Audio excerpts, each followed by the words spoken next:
Assalomu alaykum, hurmatli obunachilar. Yine Ustanovga tayyorlagan eshiklarimizni bir qator qisqacha obzor qilib beramiz.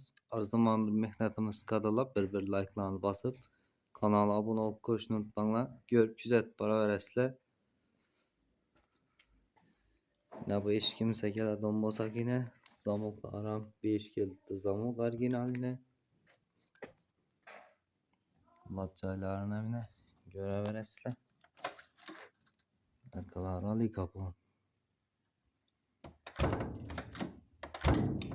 Beklenişlerimine kol ucu.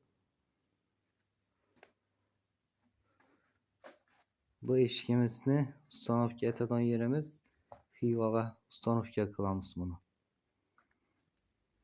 Bu eshigimizga keladigan bo'lsak yine sarı nejevkalardan foydalandık.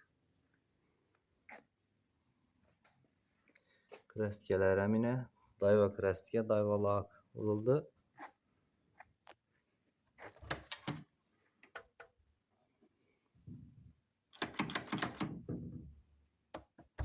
Kol ucu yine umuman ses çıkmıyor eshikni. Yozuvlarni ham yine göreverasizlar, üst aşağı bir xil. Bu eshiklarimizni narxına keladigan bo'lsak 1.100.000 so'mdan ishlab turadik. Mana 1 milliondan ishlab berdik kvadrat metrini. Dastlabki ustanovkasi Xorazm Qoraqalpog'iston bo'ylab. Kimga shunday eshiklar, darvozalar kerak bo'lsa murojaat qilaverasizlar. Telefon nomerlarimizni ekranda qoldiramiz.